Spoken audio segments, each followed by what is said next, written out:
O Vida Você Mulher pode ser considerado um seguro de vida individual tradicional, porque ele oferece coberturas que são convencionais, que são comuns no mercado. Ele tem proteção em caso de morte, em caso de invalidez por acidente. Ele oferece também assistência funeral, mas ele tem algo que é especial. Ele tem algo diferente, que é a cobertura para a vida. Essa é uma cobertura que funciona independente da cobertura de morte, ela não está vinculada à cobertura principal e ela pode ser acionada em caso de diagnóstico de câncer de mama, útero e ovário. Essa cobertura disponibiliza para a beneficiária, que é a própria segurada, um recurso financeiro, uma indenização que ela poderá utilizar no seu tratamento ou em qualquer outra necessidade que ela venha a ter. O que eu penso que é muito importante para que esse produto seja mais divulgado, tenha maior alcance, é um fato simples, é a conscientização de que esta doença, este mal, é algo que pode atingir a qualquer mulher independente de idade, e pensar que essa decisão de se preparar, de se precaver, ela deve ser tomada o quanto antes. Então eu penso que cabe ao corretor, à corretora, ao distribuidor, distribuidora do produto, ao abordar, ao ter a oportunidade de conversar com as suas clientes sobre isso, abordar o assunto. E abordar com bastante tranquilidade. O objetivo aqui qual é? A vida muitas vezes pode nos trazer alguma situação que nos pegue de surpresa. Neste caso, a mulher pode ser pega de surpresa, mas não despreparada para enfrentar uma dificuldade como essa. Eu tinha, em 2006, eu já fazia exames, né, de rotina na mama, e em 2006 apareceu um nódulo assim, que me preocupou um pouco. Assim, eu estava trabalhando, aí passei a mão, nossa, que coisa grande! Aí fui correndo para o hospital para ver o que era. Então, desde 2006 eu fazia esse acompanhamento uma vez por ano, sem falhar. Em 2009, comecinho de 2009, eu falei para minha ginecologista que eu queria engravidar. Falei, eu quero ser mãe, tô pensando em ser mãe esse ano, e aí eu tô com esse nódulo, o que eu faço? Ela falou, vamos fazer biópsia, né? A melhor forma de identificar, a gente faz uma biópsia antes de você pensar em engravidar. Eu fiz a biópsia em abril, só que eu já estava grávida. No meio do caminho eu fui fazer o ultrassom do bebê, aí ele não era gemelar, eles não se desvincularam, então acabou que não deu continuidade na gestação. E aí em seguida eu peguei o resultado do exame da biópsia que deu como carcinoma. Aí carcinoma, mas o que é carcinoma, né, gente? Não fui olhar no dicionário e aí deu câncer. Aí fui para a médica, ela falou, é câncer, é grave, vamos ter que tratar, e quanto mais jovem, mais agressivo.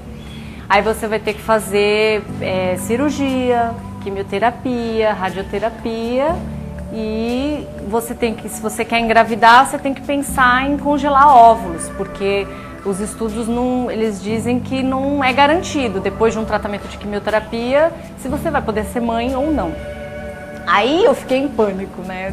Primeiro ela me deu o resultado de que era o câncer, na segunda consulta ela deu o resultado para eu congelar o óvulo, aí eu falei, agora baleou um pouquinho, né? Fiquei um pouco mais chateada porque a possibilidade de eu não ser mãe naturalmente era uma coisa que eu ficava realmente chateada. Aí eu passei pela cirurgia em junho de 2009, aí fiz o congelamento dos óvulos em agosto, comecei a quimioterapia. Aí foi um ano de tratamento entre quimioterapia, radioterapia, aí tem toda a questão das reações, né? Quimioterapia não é um tratamento simples, né? Você perde cabelo, e você tem que pensar em peruca, aí você tem que continuar trabalhando, e você, né, começa a se sentir estranha, porque você não se reconhece, né, mais, né? Quando você muda um pouco a fisionomia, e cabelo é uma coisa que interfere muito na nossa fisionomia, você começa a falar, nossa, acho que não sei mais quem eu sou, né? Então, essa referência atrapalha bastante no tratamento. Quando você fala de um tratamento de câncer, tem uma série de coisas que você vai passar e nem tudo está coberto pelo plano, né?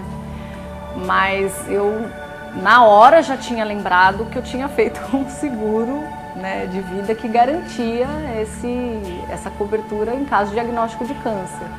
E foi engraçado porque quando eu lembrei, eu agradeço o corretor que me deu essa dica, porque eu trabalhava com seguro e a gente sempre fala, eu tenho seguro, você tem seguro de vida em grupo pela empresa e a gente não vai pensar em mais nada, estamos amparados.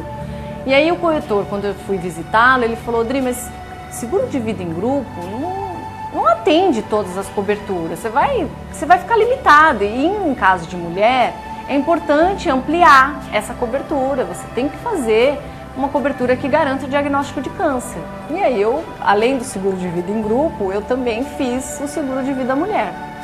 Então quando eu descobri, eu falei, bom, pelo menos financeiramente eu não vou ter problemas. O cirurgião plástico, por exemplo, ele não era conveniado do meu plano de saúde. E aí quando você vai falar em cirurgia, reparadora, né, você vai seguir muito aquilo que você está confiando, né? Então era uma indicação da minha médica, ela falou, olha, é o cirurgião que eu confio.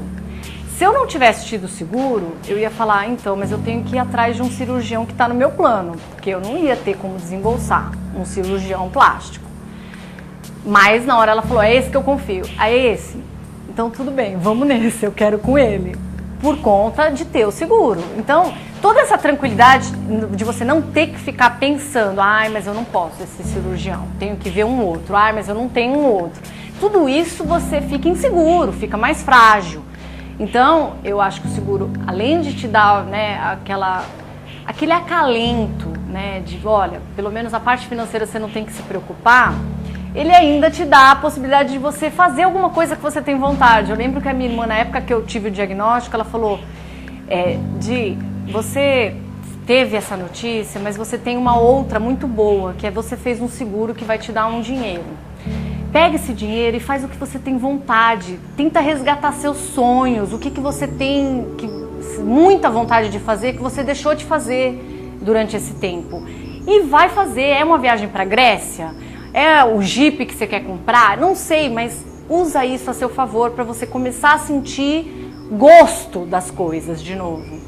Aí eu fui fazer terapia, né, para também me ajudar nesse período do tratamento, para me ajudar nessa fase de como que eu ia lidar com a situação de perder o cabelo.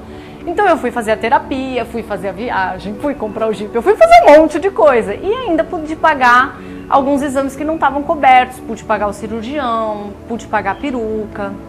Então, todos esses recursos que eu estaria com um pouco mais de dificuldade, com um pouco mais de aperto de resolver. Fora os remédios, né? E o tratamento também do óvulo, que eu não faria se eu não tivesse o seguro. Na época eu gastei aí pelo menos uns 15 mil reais de congelamento de óvulos. Eu não ia ter como fazer.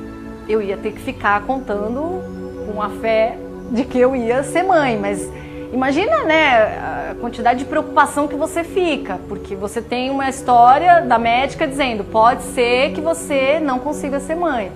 E aí ela te dá a sugestão, congele os óvulos, e você fala, não vou poder congelar porque eu não vou ter 15 mil reais. Então, sei lá, seja o que Deus quiser. Quer dizer, é tudo com mais peso, você entra no tratamento um pouco mais frágil. Então eu entrei no tratamento super forte. Então eu falei, não, eu sei que tudo que eu tiver que fazer para me curar, para melhorar, para que as coisas deem certo, eu vou fazer. Então quando a gente faz a coisa acontecer, a gente está disposto a batalhar e parece que a gente fica mais forte e as coisas tendem a dar mais certo. Então eu tinha certeza de que eu ia me curar, que eu ia ter sucesso no tratamento. E tudo contribuiu para eu ficar bem, para eu ficar forte, para eu conseguir ter tranquilidade para entrar nessa fase bem, né, e tranquila. Então foi assim.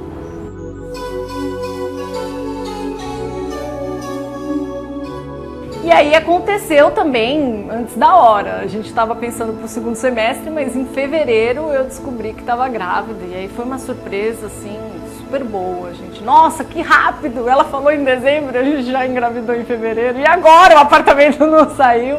Mas aí a gente relaxou e falou, deixa, a gente vai se virando.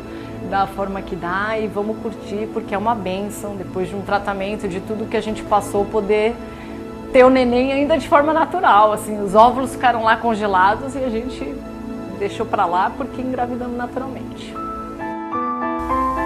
Da corretora, da pessoa que tem a oportunidade de distribuir o Vida Você Mulher, eu penso que isso deve ser visto não apenas como um negócio, mas também como uma responsabilidade social. E às vezes, quando se fala responsabilidade social, pode se parecer algo muito distante, ou abrangente, ou genérico demais. Mas eu estou me referindo à responsabilidade para com a sua cliente.